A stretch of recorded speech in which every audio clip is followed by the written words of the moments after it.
전쟁 나면 서로 군수물자 빌려 쓰자고 일본이 우리 대한민국에 끊임없이 손을 내밀고 있습니다. 지난달 외교 국방 차관급 회담에서 안규백 장관이 거절했음에도 일본은 끈질기게 들이밀었습니다.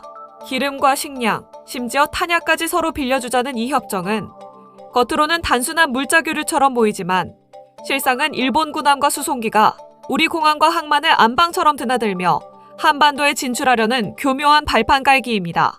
이재명 대통령은 정확히 간파했습니다. 우리를 때려놓고 친하게 지내자는 건 안 됩니다.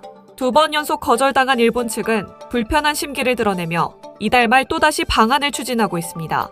이 내용이 많은 분들께 알려질 수 있도록 구독과 좋아요 정중히 부탁드립니다.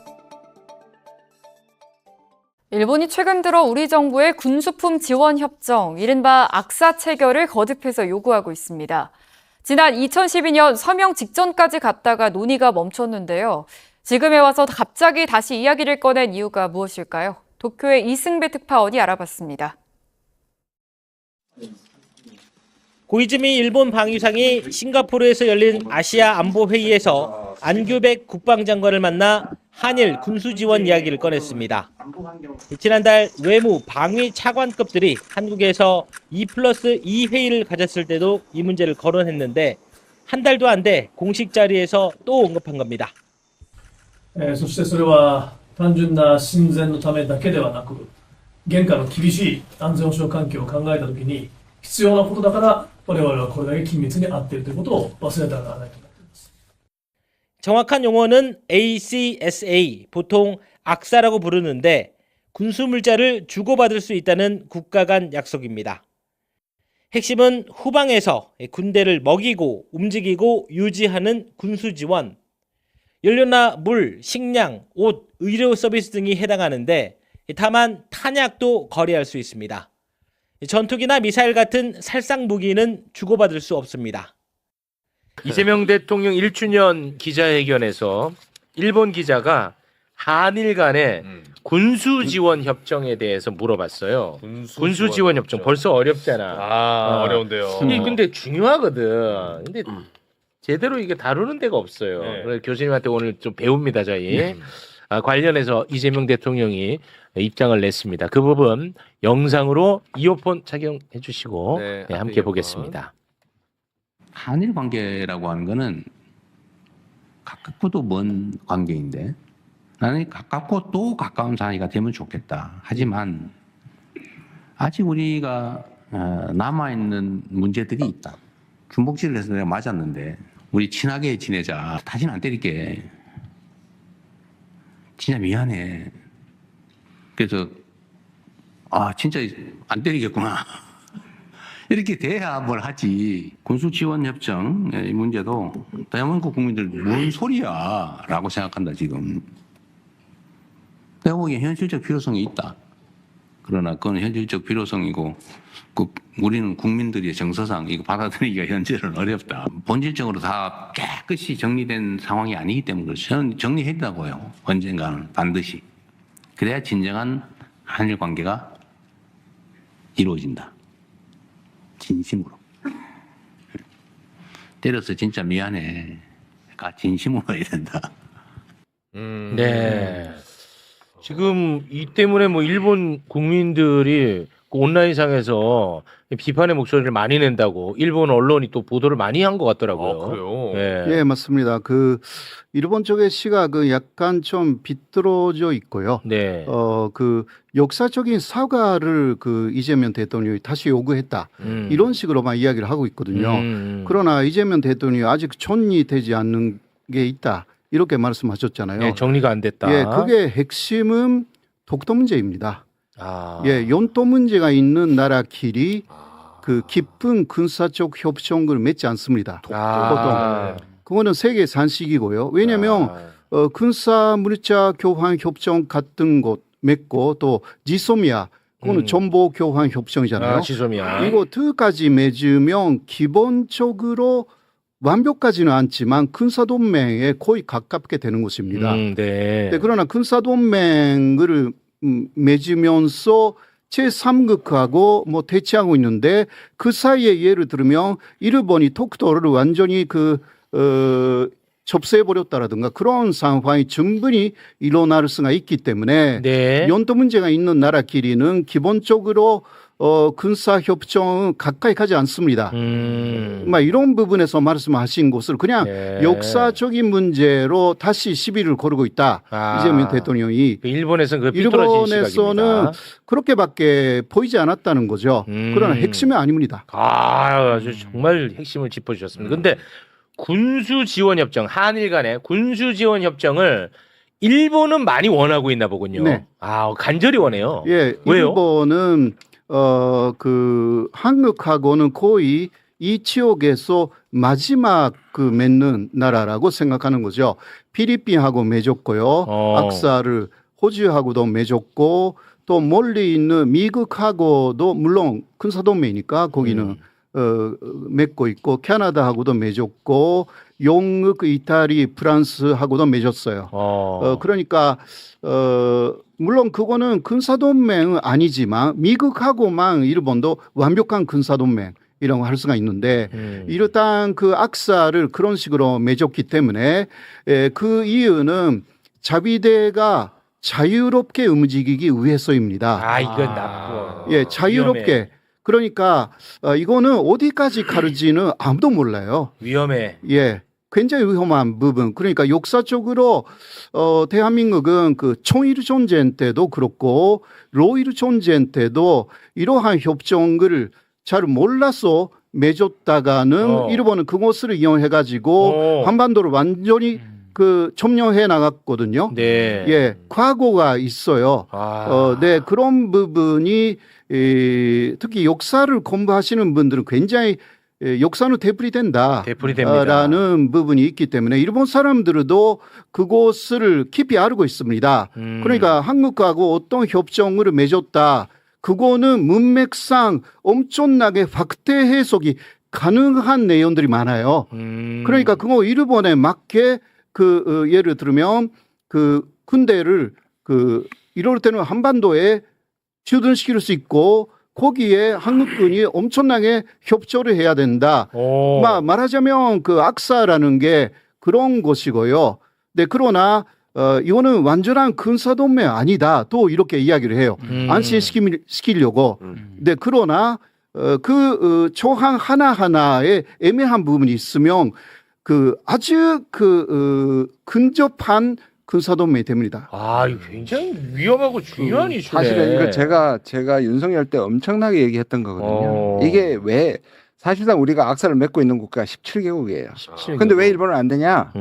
미국이 MD를 편성하기 위해 전 단계로 두 가지를 얘기했어요. 이게 오바마 때부터. 그게 뭐냐면 첫 번째가 지소미아고 두 번째가 악사입니다. 그러니까 미국은 오바마 때 중국을 견제하기 위해서 한미를 모을 때 전략적으로 필요한 협력의 단계를 만났어요. 첫 번째가 지소미아고. 그래서 처음부터 지소미아를 미국, 일본이 그렇게 압박을 해가지고 결국은 문재인 정부 때도 받아들인 거고요. 지소미아를 받아들였고. 그렇고 그 다음이 악사고요. 악사 다음이 MD입니다. MD는 미사일 방어체계예요. 미사일 방어. 미사일 방어체는 왜 문제냐면 미사일 방어체를 정보. 같이 하려면 서로 명령 체계를 맞춰야 돼. 명령 체계. 와. 그 다음이 동맹이에요. 그 다음이 군사 동맹. 그러니까 이거를 그냥 다른 나라하고 그냥 실용적인 의미에서 수송 지원하고 이런 의미가 아니에요. 일본하고는. 그래서 못하는 겁니다. 일본은 나름대로 이 그림을 그리고 가네. 그러니까 일본은 왜 이걸 원하느냐. 이게 그 맥락에서 미국의 군부하고 일본의 우파 정부는 이걸 해야 한미일이 중국을 견제할 수 있기 때문에 하고 싶어요. 근데 대통령이 정확하게 알고 있어요. 너무 중요하네. 과거사라고 얘기했지만 한미일로 동맹으로 가야 하는 것을 반대하는 대통령이 정확하게 문제의 핵심을 알고 있기 때문에 사실은 역사 문제도 있고 지금 미국의 전략 문제도 다 같이 고려해야 되는 겁니다. 그러니까 시민의 입장에서 저 다행이네. 두 분의 말씀에다 대통령 말씀을 조합하면 그러니까 때리지 않는다라는 확실한 그게 있어야 되지 않겠냐는 표현을 듣고 저는 무슨 생각을 했냐면 아까 호사카 유지 교수님 말씀해 주셨지만 그러니까 이게 일본 우익의 수건이 일본 군대가 한국에 상륙해서 작전하는 거예요. 그 두 개 있어요. 해저 터널 만드는 거하고 상륙 작전하는 거. 그러니까 지금 호사카 교수님 말씀하신 그 청일전쟁, 러일전쟁 말씀하신 그 극단적인 예가 뭐냐면 일본군이 한국에 들어와. 그래서 우리 군수지원 협정을 맺었으니 그냥 민가에 가가지고 징발할 거야 우리 군수품으로. 이런 짓을 했단 말이에요. 그러니까 그거를 다시 시도하는 걸로 보일 수 있기 때문에 니네가 다시 안 그런다는 믿음이 있어야 된다는 대통령 그걸 짚으신 거라고. 너무 중요한, 너무 중요하고 너무 안심이 되네. 그 뒤에 대통령이 얘기한 정말 중요한 게 빠졌는데 이렇게 얘기합니다. 동북아는 길게 보면 복합적인 다자안보 체제로 가야 한다. 이게 뭐냐? 일본하고 미국이 군부 얘기하는 건 동맹이에요. 동맹 대 동맹, 북중남 한미일. 그거 아니고 최악이라고 한미 동맹은 있지만 동북아에는 집단 이게 육자나 이런 거로 다자 안보 체제로 가야 된다고 정확하게 알고 있어요. 이게 동맹 대 대결로 가면 안 된다. 그건 대결 구도야. 근데 일본이 지금 악사를 원하는 거나 미국에서 악사를 원하는 거는 바로 이 동맹을 만들려고 하기 때문에 안 된다는 거. 그것도 정확하게 지적하. 그런데 그 얘기는 미국 반대하기 때문에 대통령이 일부러 안 하신 거고요. 숨겼고 역사 얘기만 하신 거예요. 예, 맞아요. 대통령이 정말로 지혜로운 거예요. 아, 그래요? 이 뒷부분이 이게 왜 나오겠습니까? 이게 미국의 전체 정면으로 안 부딪히면서 일본하고 못한다 얘기합니다. 그리고 지난해 그 11월에 한국의 그 전투기 블랙 이글이 네. 예, 오키나와에 가서 일본 쪽에서 급여를 받는다라는 것이 있었죠. 네. 예, 다뤘었습니다, 그러나 우리. 톡도 상공을 지나갔기 때문에 다카이치 일본 총리가 톡도는 일본 연도인데 그러한 톡도 상공을 지나간 블랙 이글에 급여할 수 없다. 네. 이런 식으로 돼가지고 무산이 됐거든요. 맞아요. 그러나 그때는 그 급여를 서로 한다라는 것이 악사의 일환입니다. 그러니까 연습하는 차원이었어요. 이게 그러니까 하나하나 그러니까 한국에 갑자기 악사라고 하면 반대하니까 조금씩 하자라는 거예요. 급유 제한이. 예, 그거는 그 옛날에 뭔 말인지 2013년 12월에는 남수단에서 한국군이 일본 자위대한테 만발의 실탄을 받았습니다. 그 기억나시죠? 네. 예. 2012년입니다. 그때도 2012년이었나요? 아무튼간에 그때도 그거는 악사를 단계적으로 그러니까 사실을 하나하나 쌓아가면서 마지막에 악사 제재가 되어 있다. 이런 식으로 만드는 시발점이었어요. 그리고 상당히 교묘한 것은 이제 일본 쪽에 한국군이 뭔가 제공하는 게 아닙니다. 한국 쪽에서 일본한테 뭔가 받는 것으로 다 연출을 해요. 그러면 한국이 뭔가 상당히 혜택을 받고 있는 것처럼 보이잖아요. 네네네네. 예. 그러나 우리 한국군이 일본에 만발의 실탄을 줬다. 그럼 난리가 나죠. 그렇죠. 그리고 일본의 그 전투기가 한국의 기지에 와가지고 이쪽에서 급여해줬다. 그러면 또 난리가 납니다. 네. 그러니까 반대로 일본 오키나와 기지에 가서 한국 비행기가 급여를 받는다. 이런 시나리오를 11월에는 만들었어요. 그러나 톡도 상국으로 왜 지나갔을 거예요? 왜 지나갔다고 생각해요? 이거는 제 해석인데 아무래도 이재명 정부이기 때문에 톡도 상국으로 지나가면 톡도는 한국 영토다. 그 이야기잖아요. 네. 그것을 수용한다면 급여 정도는 해주겠다. 사실 영토 문제가 걸려 있는 첫 번째 문제이기 때문에 이게 의도적으로 했을 가능성은 충분히 있다고 저는 의도적으로 보고 있어요. 네. 그러니까 다카이치도 거기에 걸리지 않고 그냥 커브를 한 거예요. 그런데 5월 7일에 다시 한번 2+2가 있었어요. 5월 19일에는 한일 정상회담이 있었고 그 이전에 5월 7일에 2+2라는 것은 외교 급방 자강급이 만나가지고요. 외교 예, 한국하고 일본에. 네. 역시 중심 의제는 악사르 맺자였어요. 그랬었어요. 예. 한국에서 거의 보도가 되지 않았는데. 우리는 뭐라고 입장을 냈어요? 한국은 고절이에요. 거절. 네. 그때부터 일본 쪽에서는 소근소근 하기 시작해가지고요. 네네. 많이 보도가 됐어요. 일본에서는. 그러니까 한국이 거절한 게 보도가 많이 됐어요. 예. 그러니까 이번에 연장선상에서 그 논조는 뭐예요? 괘씸하다는 거예요? 괘씸하다라기보다 그냥 사실 위주의 보도예요. 그랬어요. 예. 그러나 일본 쪽에 그러한 손내는 한국을 끌어들여 가지고 대중국 전선에 소개하고 싶은 게 일본 쪽의 손내이기 때문에 네. 그런 거 다 언론들을 잘 알고 있어요. 일본의 언론들도. 그러니까 다카이치가 이쪽에 와가지고 5월 19일에 뭐 화기애애하게 뭐 에너지 협력을 다 하겠다라든가 뭐 계속 셔틀 외교를 서로 하겠다. 다음은 온천에 그 이재명 대통령을 초대한다. 보기에는 아주 좋았잖아요. 네네. 그러나 그때도 이러한 그때도. 이야기는 나왔어요. 이러한 이야기는 악사 하면서는- 얘기가 나왔어요? 예.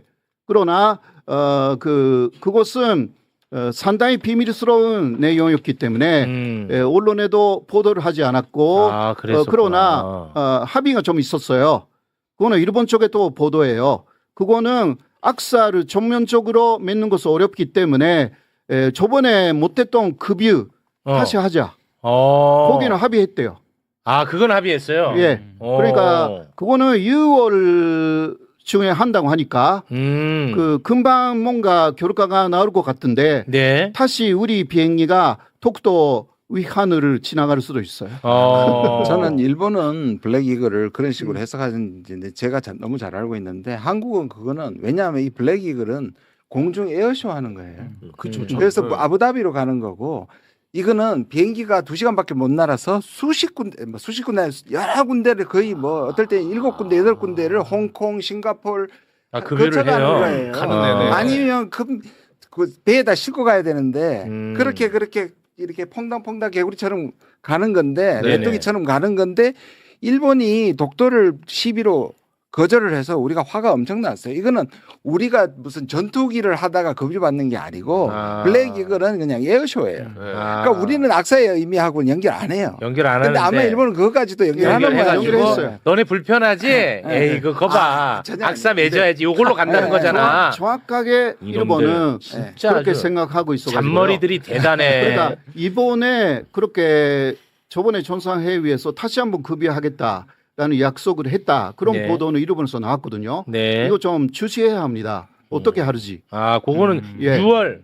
언제? 6월 6월? 사실 6월 초순이라고 초순. 했기 때문에 그건 잘 오늘까지예요. 오늘까지. 오늘까지요? 10일까지.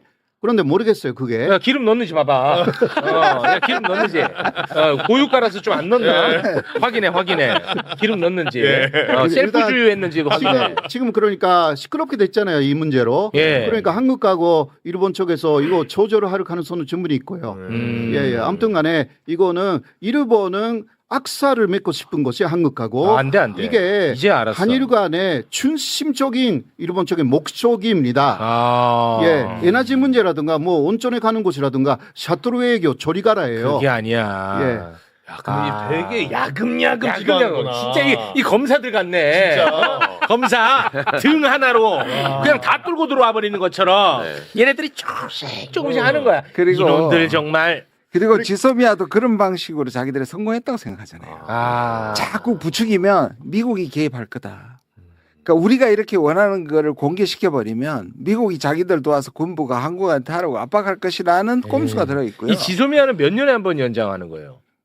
지소미아는 우리가 다시 돌아갔기 때문에 거절할 때 그 전에 통보를 해야 됩니다. 그러면 계속 지속됩니다. 거절. 통보한 다음에 1년 지나면 통보 안 하면 자동 연장이고. 연장이요. 그러면 통보하면 90일 전에 통보를 해야 되는데 이번에 또 대통령이 이게 보셔야 되는 게 뭐냐면 다카이치도 이 문제를 거론했다는 걸 밝힙니다. 그거 밝혔어요. 맞아요. 그러니까 그때는 얘기 안 하시다가 밝혔어요. 다카이치한테 자기가 거절했다까지 얘기했잖아요. 그러니까 한국은 안 할 생각이 확고하고 확고하니까. 정말 잘하고 계시는 거라고. 너무 중요한 문제네. 맞아요. 근데 지금 생각해 보니까 와. 다카이치 총리가 그냥 웃으면서 사부작 다 사부작 하고 있지만 굉장히 무서워. 무서워.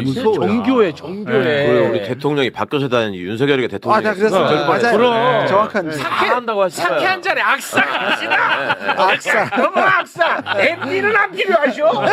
앤디도 여기 있어. 다카이치는 머리가 아주 좋은 좋은 사람이야. 머리가 예, 좋다. 극이면서 머리가 좋고 큰일 날 그리고 뻔했네. 뮤지션이기도 하기 때문에 드러머. 예, 드러머 잘 못 칩니다. 그러니까 네. 학창 시절에 너무 또 놀았고 퍼포먼스를 아주 잘해요. 퍼포먼스 잘해. 예. 그렇죠. 그러나 갈려 있는 성격은 극이기 때문에 양쪽으로 봐야 돼요. 양쪽 봐야 돼. 이런 경고를 호루라기를 많이 불어주셔야 됩니다. 최근 일본 국방당국이 우리를 만나기만 하면은 꺼내는 문제가 있죠. 바로 상호 군수 지원 협정입니다. 지난달 30일에 한일 국방장관 회담이 열렸는데 거기에서 일본의 고이즈미 방위상이 우리의 국방부 장관에게 이 문제를 또 제기를 했습니다. 제가 이렇게 또라고 이야기를 하는 건 얼마 전에 일본이 이 문제를 제기를 했다가 이미 한번 까였거든요. 그러니까 지난달 초에 한일 차관급 2+2 회의, 외교부와 국방부의 차관급 당국자들이 모여서 회의를 했는데 여기에서도 일본이 이 문제를 제기를 했었습니다. 당시에 우리 국방부의 반응이 이랬습니다. 한일 군수지원협정 체결은 고려하고 있지 않다. 외교적으로 좀 부드럽게 표현을 한 것뿐이지 실제로 완전히 거절의 의미를 담고 있습니다. 그런데도 불구하고 일본은 웬만하면 한 템포 쉬어갈 만한데 또 장관급으로 격상을 해서 이 문제를 제기를 한 겁니다. 자, 안구백 장관 기자들에게 이렇게 이야기를 했습니다. 아직은 신중해야 한다. 자, 이것도 완곡하게 이야기를 한 것이긴 합니다만은 분명히 거절의 의미를 담고 있죠. 그렇다면 궁금해지죠. 상호 군수지원협정이 대체 뭐길래 일본이 이렇게 적극적인지 말입니다. 자, 우리 국방백서는 이렇게 설명합니다. 양국 군대가 전평시 군사활동간 군수지원의 신속성과 효율성 보장을 위해 물자와 용역을 가용자산 범위 내에서 우선 지원하고 사후 정산하기로 합의한 협정입니다. 그러니까 급할 때 식량이나 연료나 탄약 이런 군수물자를 서로 빌려주자는 거죠. 여러분들 아마 기억하시겠지만 올해 초에 우리의 특수비행팀 블랙이글스가 사우디아라비아에서 열리는 에어쇼에 참가하기 위해서 가다가 일본에 들러서 중간에 급유를 한 적이 있습니다. 이게 한국 공군기가 일본에서 급유를 한 사상 최초의 사례였는데요. 작년에도 비슷한 일이 있었는데 당시에는 일본이 블랙이글스 팀이 독도를 비행했느니 어쨌느니 하면서 거절을 했었는데 입장을 바꾼 겁니다. 자, 그때 일본 언론이 상호 군수 지원 협정이 있었으면은 훨씬 쉬웠을 텐데 이렇게 이야기를 합니다. 그러니까 급할 때 급유를 받을 수도 있고 사실 내용만 따지고 보면은 특별히 문제될 게 없는 협정입니다. 실제로 우리는 17개국과 상호 군수 지원 협정을 체결하고 있는데요. 미국은 물론이고 베트남, 캄보디아, 몽골 이런 나라들과도 협정을 체결하고 있습니다. 특별할 게 없는 협정이라는 겁니다. 그러면 뭐가 문제냐? 바로 그 상대가 일본이라는 점 때문입니다. 그렇지 않아도 전쟁할 수 있는 나라, 군사 대국화를 꿈꾸고 있는 일본인데 우리가 이 군사 협력을 했다가 괜히 이런 일본의 행보에 날개를 달아주는 것 아니냐 이런 걱정이 있을 수밖에 없고요. 또 이 상호 군수지원협정을 체결했다가 일본이 이걸 빌미로 수송함, 또 수송기 이런 거를 한반도에 들이밀려고 하는 거 아니냐 이렇게 생각을 하는 사람도 있습니다. 그래서 이런 저런 걱정 때문에 우리는 아직 이 협정 체결을 논의할 시기가 아니다라는 게 우리 정부의 판단인 겁니다. 군수지원협정, 이게 사실 기구한 역사가 좀 있죠. 2012년입니다. 이명박 정부 때 체결 직전까지 갔었습니다. 그때 한일 군사정보보호협정, 그러니까 지소미아죠. 이 지소미아와 함께 추진이 됐었는데 대외적으로 완전히 비밀로 하고 협의가 추진이 되다 보니까 밀실협의 논란을 낳았고 결국은 체결 직전에 둘 다 무산이 됐습니다. 2016년에 이 지소미아는 체결이 결국은 됐습니다. 북한의 핵미사일 위협에 대응한다는 분명한 명분이 있었기 때문인데요. 상호 군수지원협정은 그 이후로도 아직까지 별다른 진전이 없는 상황입니다. 자, 그렇다면 일본은 왜 이렇게 적극적이냐? 사실 일본은 한국과의 군사협력에 꽤 지금까지 진심이었습니다. 북한의 핵미사일 위협에 대응하기 위한 필요성에서 그렇고요. 또 한미일 군사협력을 더욱 강화하기 위해서는 한일 간에 좀 더 똘똘 뭉칠 필요가 있다고 생각을 하고 있습니다. 특히나 요즘에 미국 좀 믿업지 못하잖아요. 그래서 그에 대한 보완제로 한국과의 군사협력에 좀 더 적극적으로 달려드는 것 같습니다. 이재명 정부 출범 이후에 한일 관계가 꽤 좋지 않습니까? 상호 정상 간에 고향도 방문하고 셔틀 외교가 실질적으로 자리를 매김하고 있는데요. 그래서 일본은 이런 분위기가 있을 때 어려운 군사협력에 좀 더 진전을 이뤄보자. 이렇게 노력을 하는 것 같습니다. 물 들어올 때 노를 저어보자는 거죠. 사실 우리도 계속 거절을 하고는 있습니다만은 군수지원협정의 그 필요성 자체를 부인하는 건 아닙니다. 그래서 일본은 앞으로도 계기가 있을 때마다 이 문제를 제기를 할 가능성이 높을 것 같습니다. 당장 이달 말에 고이즈미 방위상이 방한할 가능성이 큰 것 같은데 그때 일본이 이 문제를 또 꺼내는지 그리고 한국은 어떻게 대응을 할지 함께 지켜보도록 하겠습니다.